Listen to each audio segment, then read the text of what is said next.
Okay, good morning student. आज +1 class chemistry में अपना अगला टॉपिक्स पढ़ेंगे एटॉमिक स्ट्रक्चर के अंदर ही quantum number. That is most important topics अपने इस यूनिट में। अगर क्वेश्चन पुट आउट होता है तो या तो क्वेश्चन पुट आउट कहाँ से होगा, हाइड्रोजन स्पेक्ट्रम के ऊपर से, नहीं अपना 100% 1 और 2 क्वेश्चन पुट अप होते हैं क्वांटम नंबर के ऊपर। तो आपने अच्छे से समझना है इसको और वीडियो को देखते टाइम पेन कॉपी लेके बैठना है, अपने साथ के साथ नोट डाउन करना है। अब देखो, हम अगर बात करें कि क्वांटम नंबर क्या है, क्वांटम नंबर क्या है, एक सेट ऑफ 4 नंबर है, ए सेट ऑफ 4 नंबर। देखो, जब किसी भी हमें प्रॉपर किसी की लोकेशन या पोजीशन फाइंड आउट करनी है तो उसकी लोकेशन फाइंड आउट करने के लिए कुछ ना कुछ इंफॉर्मेशन हमें चाहिए। जैसे लगा लो कर हमें किसी पर्सन की इंफॉर्मेशन फाइंड आउट करनी है ना, कोई लोकेशन हमने फाइंड आउट करनी है कार्य स्कूल के स्टूडेंट की, तो हम सबसे पहले अगर कोई वर्ल्ड लेवल पे कोई unknown person location find out कर रहा है तो सबसे पहले उसको लोकेट आउट करेगा कि वो कौन सी कंट्री से बिलोंग करता है। कंट्री का फाइंड आउट होने के बाद वो लोकेशन देखेंगे कि उसकी कौन से इंडिया में कौन से स्टेट से बिलोंग करता है, और स्टेट उसको जब हरियाणा मिल जाएगा तो हरियाणा में कौन सी डिस्ट्रिक्ट से बिलोंग करता है ये फाइंड आउट करेंगे। और जब थर्ड इंफॉर्मेशन उसको डिस्ट्रिक्ट मिल जाएगी, डिस्ट्रिक्ट मिलने के बाद एक्यूरेट हम उस विलेज उसके पोजीशन फाइंड आउट करेंगे कि वो कहाँ लोकेट एट ए टाइम्स। तो इसी तरह से अगर किसी एटम के अंदर इलेक्ट्रॉन की पोजीशन हमें फाइंड आउट करनी है तो उसके लिए हम 4 नंबर को स्टडी करेंगे, और ये 4 नंबर का जो सेट है उसी को क्या बोलते हैं हम, क्वांटम नंबर। ये 4 सेट जो हमने पढ़ने हैं एक इलेक्ट्रॉन की पोजीशन को लोकेट करने के लिए कि एटम के अंदर कहाँ है, 4 नंबर के क्रम में पढ़ेंगे। उस नंबर को ही क्या बोलते हैं हम, क्वांटम नंबर, है ना। किसी की भी लोकेशन हम जनरल लेके देखें, आप ये भी कह सकते हो कि हमने स्कूल में इंटर करने के बाद देखना है कि एक पर्टिकुलर स्टूडेंट है वो कहाँ बैठा है, तो सबसे पहले आपने फाइंड आउट किया कि वो आर्य स्कूल में पढ़ता है। फिर आपने फाइंड आउट करना है कि वो कौन सी क्लास में, क्लास फाइंड आउट करने के बाद उसका सेक्शन फाइंड आउट करोगे आप, और जब सेक्शन मिल जाएगा तो देखेंगे कि वो कौन से बेंच पे बैठा है। तो इसी तरह से किसी इलेक्ट्रॉन की पोजीशन को फाइंड आउट करने के लिए हम 4 क्वांटम नंबर को पढ़ेंगे, और जो 4 नंबर का एक सेट है उसी को बोलते हैं क्वांटम नंबर। कौन कौन से क्वांटम नंबर पढ़ने, फर्स्ट ऑफ ऑल तो ध्यान रखना ये जो सेट हमने 4 नंबर का पढ़ना है। फर्स्ट वन पढ़ेंगे हम principal quantum number, principal quantum number. Second one हमने स्टडी करना है एजीमुथल क्वांटम नंबर, और अगर हम थर्ड वन की बात करें हमने पढ़ना है मैग्नेटिक क्वांटम नंबर। बार बार पूरा ना लिखे, हम क्वांटम के लिए क्यों यूज करेंगे। और फोर्थ वन जो पढ़ना है हमने कौन सा पढ़ना है, स्पिन क्वांटम नंबर। तो आज हम 4 क्वांटम नंबर को डिस्कस करने जा रहे हैं, जिससे आपको एक इलेक्ट्रॉन की एक्यूरेट पोजीशन पता चल जाएगी किसी एटम के अंदर कहाँ लोकेट है। देखो 1 बाय 1 करते हैं। फर्स्ट वन हम लेके चलते हैं प्रिंसिपल क्वांटम नंबर। ओके, देखो देखते हैं अभी। अगर हम बात करें अभी प्रिंसिपल क्वांटम नंबर की, तो आपने ध्यान रखना है कि प्रिंसिपल क्वांटम नंबर अगर हम दे रहे हैं तो आपने याद रखना है इसको डिनोटेड किससे करेंगे, हम डिनोट करेंगे इसको स्मॉल n से, क्योंकि हमें इसके ऊपर न्यूमेरिकल की फॉर्म में वैल्यू की टर्म में याद रखना है ना। कुछ कंसेप्ट हमें देखते हैं। अब ये जो n है, ये n किसको डिनोट करता है, यहाँ अगर हम इसी से रिलेटेड कुछ पॉइंट ध्यान रखेंगे तो n की जो पॉसिबल वैल्यू होंगी, n हमारी किस वैल्यू को इंडिकेट करेगा, यानी n की वैल्यू 1 से स्टार्ट होके इन्फिनिटी तक कितनी भी हो सकती है, एंड सो इसी के केस में अगर हम बात करें नील बोर की, क्योंकि अगर हम बात करें प्रिंसिपल क्वांटम नंबर, तो ये किसने डिफाइन किया था हमें? Defined by Niels Bohr. और नील बोर ने इन्हीं क्वांटम नंबर के केस में प्रिंसिपल क्वांटम नंबर के लिए जो 1, 2, 3 वैल्यू है, इनके लिए क्या वैल्यू यूज की थी? आप ये भी यूज कर सकते हैं KL कौशल लेविस साइंटिस्ट के नेम पे। और आगे हम अल्फाबेटिकली कंटिन्यू कर देते हैं KLMNOP एंड सो ऑन, जो भी आपको वैल्यू गिवन हो अल्फाबेटिकली आगे कंटिन्यू चलने देंगे हम। तो ये जो हमारी n की वैल्यू को इंडिकेट करें, KLMN हो सकती है, 1, 2, 3, 4 हो सकती है। अब जो n की वैल्यू है एक्यूरेट, अगर हम एटम की बात करें तो किसको इंडिकेशन कर रहा है? ये देखो, सेंटर में अगर न्यूक्लियस है, इसकी सराउंडिंग में ये जो हम रिंग बनाते हैं, ये रिंग n की वैल्यू को इंडिकेट कर रही है।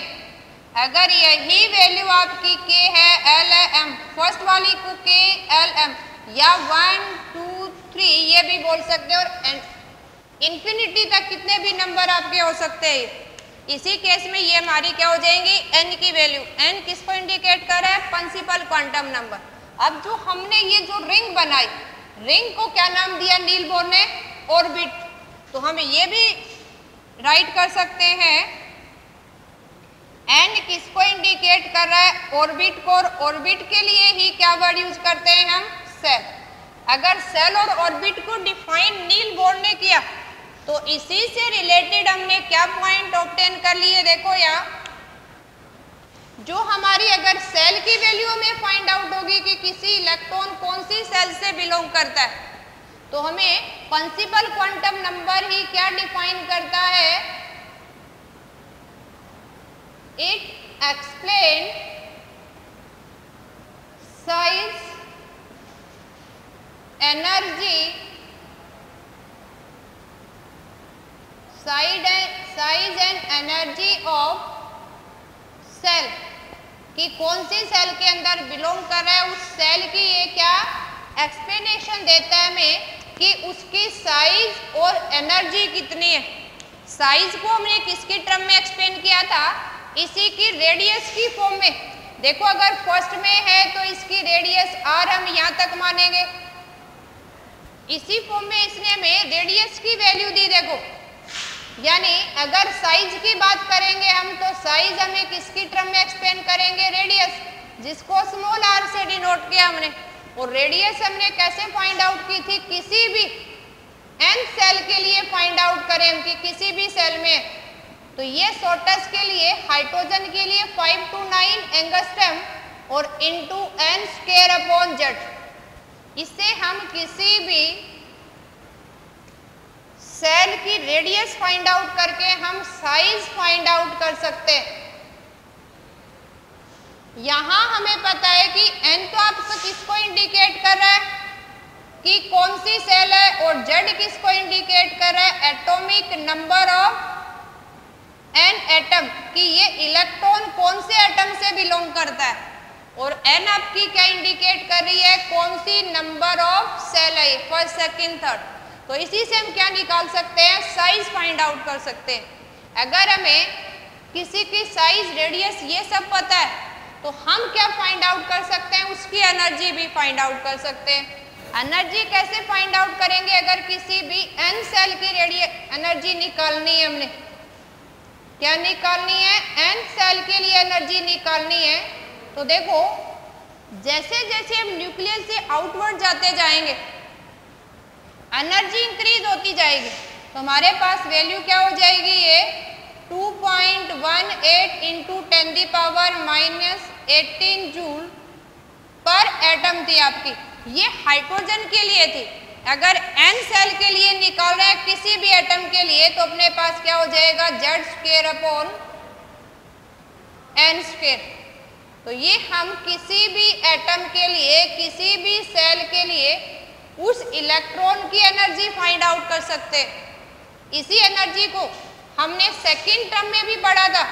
अगर हम ये कहें कि -13.6 electron into Z square upon n square, electron volt में भी निकाल सकते हैं। और अगर किसी मोल में बात करें तो मोल के लिए भी आयनाइजेशन एनर्जी निकाल सकते हैं, यानी उसकी एनर्जी पार्टिकुलर इलेक्ट्रॉन के लिए कैलकुलेट कर सकते हैं। ये ध्यान रखना है, एन किसको इंडिकेट कर रहा है, आपका नंबर ऑफ सेल, जेड का एटॉमिक नंबर, यानी कौन से एटम में वो इलेक्ट्रॉन है, तो उससे तो हमें एटॉमिक नंबर जेड की वैल्यू मिल जाएगी। एन से कौन सी सेल में, थर्ड सेल में, फोर्थ सेल में, तो उसकी एनर्जी फाइंड आउट कर सकते हैं। इलेक्ट्रॉन वोल्ट पर एटम में भी, जूल में भी फाइंड आउट कर सकते हैं, और हम डिस्टेंस रेडियस भी फाइंड आउट कर सकते हैं ना। ये तो मैथमेटिकली यूज करना है, सिंपली थ्योरेटिकली अगर हमें एक्सप्लेन करना है तो क्या एक्सप्लेनेशन देता है, देखो मैं प्रिंसिपल क्वांटम नंबर ही हमें क्या बताता है, energy of shell increase with increase in value of n. अगर सेल की वैल्यू बढ़ रही है, नंबर ऑफ सेल बढ़ रही है, तो एनर्जी भी क्या होगी, इंक्रीज। ये हमने देखो अगर ऑर्डर राइट करना है, हमारे पास के एल एम एन सेल है, तो सबसे ज्यादा एनर्जी किसकी होगी, हायर सेल की होगी, हायर ऑर्बिट की। क्यों होगी, देखो यहाँ माइनस में साइन और एन की वैल्यू इनवर्स में है, तो इनवर्स इनवर्स क्या हो जाएगा, प्लस में।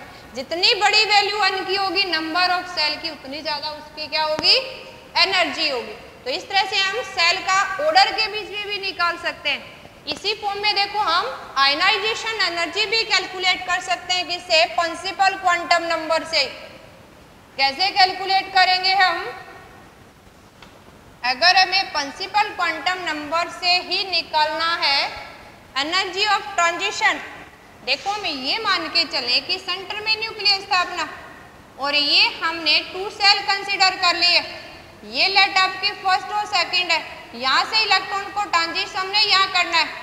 इस इलेक्ट्रॉन के ट्रांजिशन में कितनी एनर्जी आपकी लूज और गेन हुई है ना, एनर्जी गेन करता है तो हायर में, तो एनर्जी चेंज निकालनी हो हमने, तो ये भी हम फाइंड आउट कर सकते हैं, यानी change in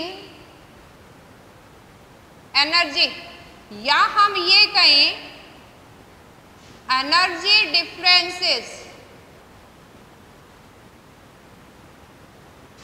decrease with increase in value of n. अगर हायर एक्साइटेड ऑर्बिट की अगर वैल्यू बढ़ रही है तो डिफरेंस की वैल्यू कम हो जाएगी।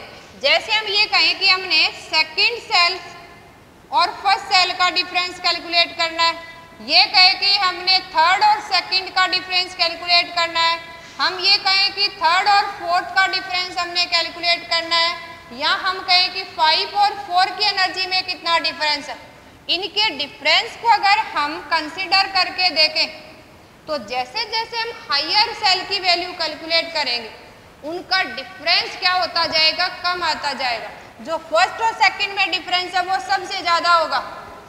तो एनर्जी डिफरेंस का अगर ऑर्डर राइट करना है तो लोअर सेल की एनर्जी का डिफरेंस होगा वो हायर सेल की एनर्जी डिफरेंस से ज्यादा होगा। तो हम इसके एनर्जी डिफरेंस की ऑर्डर को भी कंसीडर कर सकते हैं, है ना। अब हमने लूज और गेन करके कैटायन एनायन बनाते हैं, तो एनर्जी लूज करने के लिए जितनी एनर्जी चाहिए उसको किस टर्म में कंसीडर करते हैं हम, आयनाइजेशन एनर्जी में। अब आयनाइजेशन एनर्जी क्या है, अमाउंट ऑफ एनर्जी रिक्वायर्ड, तो हम आयनाइजेशन एनर्जी की टर्म में भी कैलकुलेट कर सकते हैं। यहाँ सिर्फ क्या करना है, आपने जो एनर्जी आपको माइनस में दे रखी है उसी को क्या कर देंगे हम, रिक्वायर्ड प्लस में। तो इसी से हम क्या फाइंड आउट कर सकते हैं, आयनाइजेशन एनर्जी निकाल सकते हैं। आयनाइजेशन एनर्जी को अगर IE से डिनोट करें तो आयनाइजेशन एनर्जी क्या होगी, हम ये कहें कि energy of infinity minus energy of ground state. अगर ग्राउंड स्टेट को हम माइनस करें तो इस केस में इन्फिनिटी के केस में एनर्जी क्या हो जाती है 0, और माइनस में जो वैल्यू थी हमारी, अगर हम किसी भी n सेल के लिए ग्राउंड मान के चले, फर्स्ट है, सेकंड है, थर्ड है, तो हमारी ये वैल्यू कितनी थी, जिसमें भी हम कैलकुलेट करके देखें E1 है तो यहाँ पुट करे गए थे हम Z² n², जिसमें भी हमने जूल में, इलेक्ट्रॉन वोल्ट में, जिसमें भी एनर्जी कैलकुलेट करनी है, तो हमें एट लास्ट क्या मिल जाता है, माइनस माइनस प्लस में साइन मिल जाएगा। और इस E1 की वैल्यू अगर पुट करें, लेट हम जूल में पुट कर लेते हैं, तो 2.18 इंटू 10⁻18, ये तो आ गई आपकी जूल पर एटम। और जिस भी एटॉमिक के केस में आप निकाल रहे हैं उसका एटॉमिक नंबर, और जिस सेल के अंदर इलेक्ट्रॉन आपका ग्राउंड स्टेट जिसको मान के चल रहे हो वो पुटअप कर देना है, तो हम क्या कैलकुलेट कर सकते हैं, उसकी आयनाइजेशन एनर्जी। एक और अच्छा इसमें हमारा न्यूमेरिकल बन जाता है, किसी एक एटम के केस में उसकी आयनाइजेशन एनर्जी गिवन दे देते हैं और सेकंड की हम निकाल देते हैं। अगर एक ही ग्राउंड स्टेट या एक ही सेल से एक्साइटेशन कर रहे तो इस केस में कंपेयर करके भी हम निकाल लेते हैं। अगर आपको किसी एक केस में एक एटम की आयनाइजेशन एनर्जी गिवन है तो सेकंड की कैलकुलेट कर सकते हो। जो आयनाइजेशन एनर्जी का रेशियो होगा वही रेशियो अपना किसका हो जाएगा, एटॉमिक नंबर का रेशियो हो जाएगा। और स्क्वायर है तो क्या रखेंगे हम, स्क्वायर। तो अगर एक की हमें आयनाइजेशन एनर्जी पता है, उसी सेल से एक्साइटेशन करवा रहे, इलेक्ट्रॉन को रिमूव कर रहे हैं, तो हम क्या कर सकते हैं, सेकंड की निकाल सकते हैं। और अगर डिफरेंट सेल से निकाल रहे हो आप, यानी n की वैल्यू आपकी डिफरेंट है, तो यहाँ n की वैल्यू को भी पुटअप कर सकते हैं। ये क्या हो जाएगी, देखो अभी यहाँ कर दें n1 की स्क्वायर और ये क्या आ जाएगी आपकी n2 की स्क्वायर। अगर डिफरेंट सेल से इलेक्ट्रॉन को रिमूव कर रहे तो हम एक एटम की आयनाइजेशन एनर्जी को यूज करके सेकेंड एटम की आयनाइजेशन एनर्जी भी फाइंड आउट कर सकते हैं। तो ये हमने सब किससे सीखा, प्रिंसिपल क्वांटम नंबर से, जो हमें क्या पोजीशन बता रहा है, डिस्टेंस बता रहा है और एनर्जी बता रहा है किसकी, इलेक्ट्रॉन की एटम के अंदर। अब इसी से हम फाइंड आउट करते हैं। देखो सेकंड क्वांटम नंबर हमें क्या इंफॉर्मेशन दे रहा है। सेकंड क्वांटम नंबर हमने जो पढ़ना है that is azimuthal quantum number. कौन सा है, एजीम्यूथल क्वांटम नंबर। देखो अगर हम बात करें एजीम्यूथल क्वांटम नंबर, इसको किससे डिनोटेड करते हैं हम, डिनोटेड बाय स्मॉलर। और ये किसने स्टेटमेंट दी थी हमें, गिवन बाय सोमरफेल्ड, है ना, जिसने नील बोर मॉडल के अंदर जो शॉर्टकमिंग थी उसको पूरा किया था। तो सोमरफेल्ड ने हमें क्या दिया, एजीम्यूथल क्वांटम नंबर, जिसको स्मॉल l से डिनोट कर रहे हो आप। इस केस में अगर हमारे पास l की वैल्यू है, इसने क्या कहा आपकी गिवन सेल के लिए ये चीज जो हमने यूज करनी है कि पॉसिबल वैल्यू क्या हो जाएंगी, पॉसिबल वैल्यू हम n से कोरिलेट करके निकालते हैं। क्या वैल्यू हो जाएगी, अभी अगर आपके पास 4 n वैल्यू से आपने कैलकुलेट करना है, तो n वैल्यू से कैसे निकालेंगे कि इसकी पॉसिबल वैल्यू क्या होंगी, 0 से लेके n-1 तक सारी पॉसिबल वैल्यू होंगी। यहाँ आपका n क्या है, प्रिंसिपल क्वांटम नंबर, यानी किसी सेल के अंदर कौन कौन से एजीम्यूथल क्वांटम नंबर होंगे।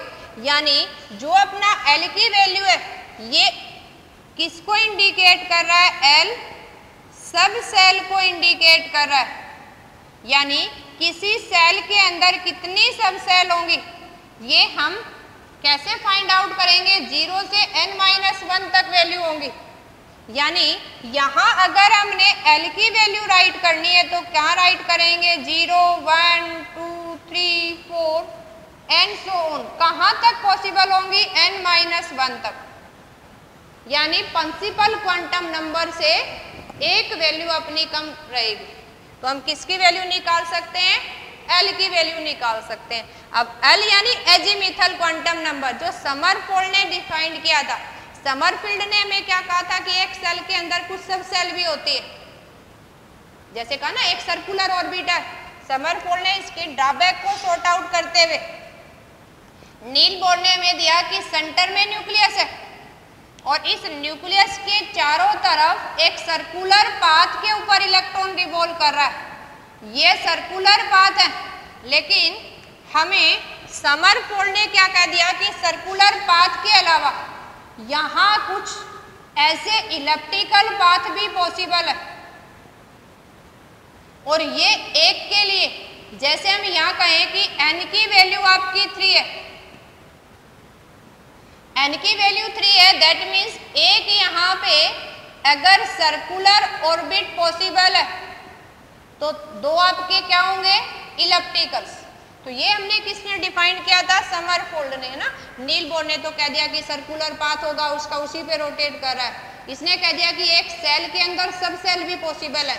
अगर आपकी थर्ड सेल है तो उसमें एक इलेक्ट्रॉन का पाथ सर्कुलर होगा, लेकिन दो पाथ इलिप्टिकल भी पॉसिबल होंगे, है ना। ये समरफोल्ड का आपका एटॉमिक स्ट्रक्चर था, आपने इतना ही ध्यान रखना है। तो इसने हमें सेल के अंदर क्या बता दिया, एक सर्कुलर है तो दो आपकी क्या होंगी, इलिप्टिकल्स। n1 इक्वल टू 1 है तो एक सर्कुलर ही होगा, n2 है तो एक सर्कुलर और एक इलिप्टिकल्स, है ना। तो ऐसे हमने पढ़ लेना है। तो ऐसे हम n की वैल्यू देखो, l की वैल्यू निकाल सकते हैं। अब l की वैल्यू से कौन सी सब सेल होगी ये निकालते।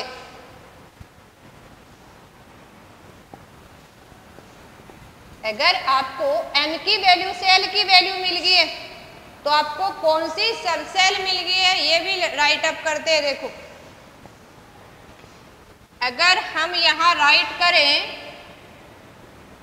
सब सेल आपकी, यानी अगर आपको L की वैल्यू गिवन है 0, 1, 2, 3 और इस केस में आपके लिए सब सेल कौन सी होंगी, 0 के लिए हम राइट करेंगे, अगर 0 है तो उसको बोलेंगे सब सेल, 1 है तो P, 2 है तो D और 3 है तो F। और अगर आपको 4 गिवन है आगे तो अल्फाबेटिकली कंटिन्यू करते जाएंगे, F के बाद कौन सा आता है, G। अब कई बार माइंड में आ जाता है इसने S, P, D क्यों यूज किए। तो यहाँ जो इसकी इंडिकेशन थी, जो S है वो किसको डिफाइन कर रहा है, स्टार, यानी इसकी बाउंड्री स्फेरिकल स्टार फिक्स होगी। अगर P है तो P किसको इंडिकेट कर रहा है, प्रिंसिपल को। और अगर हम ये कहें कि D किसके लिए लिया है तो डिफ्यूज्ड है इलेक्ट्रॉन एक पर्टिकुलर डिस्टेंस पे। और अगर हम F वर्ड यूज कर रहे हैं, F किसके लिए है, फंडामेंटल के लिए, इलेक्ट्रॉन एक फंडामेंटल पार्टिकल है। और G है वो किसके लिए, उसको जनरलाइज कर रहे हैं, यानी जनरलाइजेशन के लिए जनरलाइज है, इसी की फॉर्म में यूज कर ले। तो इसी से हमने फर्स्ट वर्ड को इंडिकेट कर रखा है, साफ, प्रिंसिपल, डिफ्यूज, फंडामेंटल और जनरलाइज के लिए। अब देखो इसी से ज्यादा जरूरी है हमें इनकी वैल्यू देखें अभी, यानी L की वैल्यू 0 है तो S, 1 है तो P, 2 है तो D, 3 है तो F, 4 है तो क्या हो जाएगी, G। हमारे जितने हम एलिमेंट पता है उनके इलेक्ट्रॉन की कॉन्फ़िगरेशन करेंगे तो सिर्फ हम F सेल तक ही यूज करते हैं। अब इसी को यूज करके देखो, हमसे एक क्वेश्चन पूछ ले कि टोटल वैल्यू ऑफ n की कितनी पॉसिबल होंगी, है ना। जहां से देखो ये अपना इंपॉर्टेंट पार्ट बन गया है, जो हमसे वैल्यू पूछेंगे। एक हमसे कहे कि कौन सी वैल्यू यहाँ पॉसिबल है, तो कहाँ से होंगे, हमेशा n से एक छोटी रहेगी। एक आपसे पूछ ले total value of L for given value of n या गिवन सेल के लिए, तो जो आपकी टोटल वैल्यू ऑफ L होंगी वो n के इक्वल होंगी, किसके बराबर होंगी, L के। और यही क्वेश्चन आपको ये पूछ ले विच वैल्यू, तब आपने बताना है कि 0 से लेके n-1 तक सारी पॉसिबल होंगी, 0 से लेके n-1 तक सारी पॉसिबल होंगी। और अगर टोटल पूछ ले तो कितनी होगी आपकी n। क्योंकि n में से एक माइनस किया तो हमने 0 का इंक्लूड कर लिया है, तो टोटल वैल्यू क्या रहेंगी, सेम रहेंगी। अब देखो हमें क्या बता रहा है, ये एस पी डी अब बता रहा है, ये सब क्या है, सब सेल, क्या है हमारी, सब सेल। दैट मीन्स देखो अब ये जो अगर थ्योरेटिकली बात करें तो हम राइट करें azimuthal quantum number define shape and energy of cell and subcell। देखो प्रिंसिपल ने तो साइज बताई हमें, एजीमुथल हमें शेप बताएगा कि किस शेप किस एरिया में प्रोबेबिलिटी ऑफ फाइंडिंग इलेक्ट्रॉन है। अब इसी को एक्सप्लेनेशन करते हुए देखो हम कैसे लिखेंगे, अगर इसकी एनर्जी शेप की बात करें, अगर एजीमुथल क्वांटम के अंदर ही एनर्जी का ऑर्डर क्या होगा, शेप कैसी होगी, अगर इनकी बात करें हमें तो इसने हमें शेप बताइए। देखो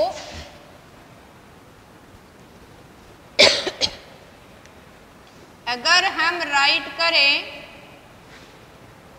एनर्जी ऑर्डर, हमारे पास s ऑर्बिटल है, p है, d है और f है, मेनली 4 को यूज करना है, जितने एलिमेंट हमारे पास नोन है, तो एनर्जी क्या होती जाएगी इसकी, इंक्रीज।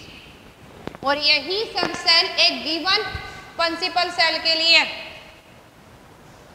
तो भी इनका ऑर्डर क्या रहेगा, देखो हम राइट करें 1s है आपके पास, 2s है, 3s है, या फिर हम क्या कहें 4s है, तो ये भी सेम है। अगर n की वैल्यू बढ़ रही है तो एनर्जी भी क्या हो रही है आपकी, इंक्रीज हो रही है। तो ये केस भी हम राइट कर सकते हैं कि अगर n की वैल्यू बढ़ेगी तो भी एनर्जी, और अगर s p d f सब सेल को चेंज करें तो भी एनर्जी क्या हो रही है, इंक्रीज हो रही है। और ये हम किसके केस में बात कर रहे हैं, अगर आपकी एक ही सब सेल है, जैसे आपका दे दिया 4s 4p 4d and 4f। अब प्रिंसिपल क्वांटम नंबर सेम है आपका, लेकिन एजीमुथल चेंज हो रहा है तो भी एनर्जी क्या होगी, इंक्रीज होगी। तो इस केस में हम क्या बता सकते हैं, इनका एनर्जी ऑर्डर। सेकंड वन हमने इनकी शेप करनी है, तो अगर हम शेप की बात करें एस पी डी एफ के लिए, इनकी शेप क्या होगी, तो हमने शेप फाइंड आउट करनी है। अभी एस ऑर्बिटल की अगर हम डिफाइन करें इनकी शेप, क्योंकि एजीमुथल क्वांटम नंबर हमें शेप और एनर्जी ऑफ सब सेल डिफाइन करता है, तो अगर आपके पास एस है तो एस की शेप कैसी होगी, स्फेरिकल, यानी अगर सेंटर में आपका न्यूक्लियस है तो एस ऑर्बिटल में जो इलेक्ट्रॉन क्लाउड है इसका, वो क्या होगा, एक स्फेयर की फॉर्म में होगा, सराउंडिंग करेगा किसको, न्यूक्लियस को। ये जो आपका स्फेरिकल फॉर्म इंडिकेट कर रहा है, ये सेंटर में क्या हो गया आपका, न्यूक्लियस, और ये जो आपने स्फेरिकल स्ट्रक्चर इंडिकेट की,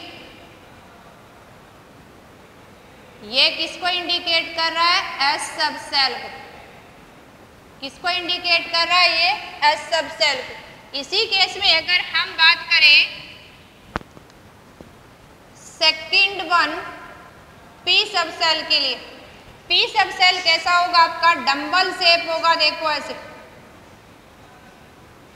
ये एक एक्सिस के अलोंग इस फॉर्म में रोटेट कर रहा है, यानी यहाँ इलेक्ट्रॉन की प्रोबेबिलिटी होगी आपकी, और ये हमें इसकी शेप डिफाइन कर रहा है। इसकी शेप कैसी है, डंबल शेप है। पी जो सब सेल की बात कर रहे हैं ये कैसा होगा, डंबल शेप होगा। अगर इसी केस में हम थर्ड वन बात करें, और थर्ड किसकी बात करें हम, अगर डी सब सेल की बात करें तो डी सब सेल कैसा है, डबल डंबल शेप होगा। देखो अगर हम बात करें डी सब सेल, तो डी सब सेल की जो शेप होगी वो कैसी होगी, अभी डबल डंबल शेप। यानी अगर इसको हमने अभी ड्रा करना है तो किसी एक्सिस के अक्रॉस, जैसे पी डंबल शेप थी डी की, और अगर हम कोशिश करें अपने नेक्स्ट वन अप सब सेल को भी, ये अप सब सेल किसको डिफाइन करेगा भी, ट्रिपल डंबल शेप। अब देखो इतना कॉम्प्लिकेटेड हो जाता है, हम इसको बोर्ड पे इजीली डिनोट नहीं कर सकते, तो आपने इतना ध्यान रखना है कि ये किसको इंडिकेट कर रहा है, कैसी शेप होगी, ट्रिपल डंबल शेप। आपने एस पी और डी इन तीनों की शेप याद रखनी है। अब किसी भी एस पी डी एफ के लिए एल की वैल्यू गिवन है तो हम उसके केस में इसका एंगुलर मोमेंटम निकाल सकते हैं और इसी से इसका हम मैग्नेटिक मोमेंट भी निकाल सकते हैं। तो कैसे निकालेंगे, देखो अगर हमने यहाँ कैलकुलेट करना है इसका एंगुलर मोमेंटम तो क्या होगा, आपने इनकी शेप एनर्जी को इजीली निकाल सकते हैं। अब आपसे पूछ लिया जाए कि एजीमुथल क्वांटम नंबर ने हमें इसके अलावा क्या एक्सप्लेनेशन दी, by using azimuthal quantum number we can find angular momentum of electron निकाल सकते हैं और एंगुलर मोमेंटम को म्यू एल से डिनोट करेंगे हम, और इसकी वैल्यू कितनी हो जाएगी, देखो L इंटू एल प्लस 1 और इंटू क्या करेंगे हम H अपॉन 2 पाई। कई बार क्या हो जाता है कि H अपॉन 2 पाई की जगह H हैज भी लिख देते, और ये हम किसके लिए एंगुलर मोमेंटम की वैल्यू निकाल सकते हैं, किसके लिए, L। L आपको क्या इंडिकेट कर रहा है, एजीमुथल क्वांटम नंबर को। अगर एजीमुथल क्वांटम नंबर की वैल्यू आपको पता है, जैसे L की वैल्यू 0 है, 1 2 है, 3 है, 4 है, जैसे S कह दिया सब सेल है तो L की वैल्यू क्या हो जाएगी 0। ये कहे कि P सब सेल है तो P सब सेल के लिए L की वैल्यू कितनी हो जाएगी 1। इसी तरह से D के लिए क्या हो जाएगी 2। और अगर L की वैल्यू हमें पता है तो हम एंगुलर मोमेंटम फाइंड आउट कर सकते हैं। यहाँ अपना जो H है, ये H क्या है, प्लैंक कांस्टेंट है।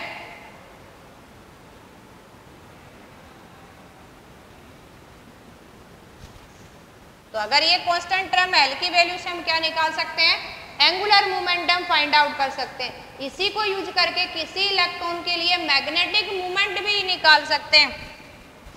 क्या निकाल सकते हैं, मैग्नेटिक मोमेंट भी निकाल सकते हैं bye using azimuthal quantum number. और ये अपना क्या हो जाएगा, देखो इसी को अगर सोल्व आउट करें, ये आपका एंगुलर मूवमेंट है तो L into n plus 1 under root में और इंटू क्या है H अपॉन 2 पाई। और अगर मैग्नेटिक मूवमेंट निकालना है तो ये क्या हो जाएगा L into L plus 1 Bohr magneton. तो L की वैल्यू से हम मैग्नेटिक मूवमेंट भी फाइंड आउट कर सकते हैं। अब ये बोर मैग्नेटोन्स क्या है हमारा, या तो बोर मैग्नेटोन में ही मैग्नेटिक मूवमेंट निकाले, नहीं 1 बोर मैग्नेटोन किसके बराबर है, अगर इसकी वैल्यू हम राइट करें तो ये किसके बराबर होता है हमारा EH अपॉन 4 पाई MC।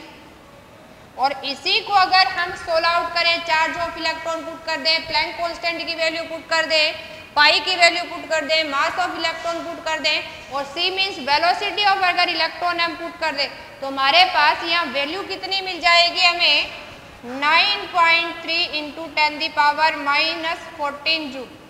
तो इसकी केस में यानी 1 आपका जो बोर मैग्नेटोन है ये किसके बराबर है 9.3 इंटू 10⁻⁻14 जूल। अगर जूल में कैलकुलेट करना है, नहीं हम बोर मैग्नेटोन में ही निकालते हैं मैग्नेटिक मूवमेंट।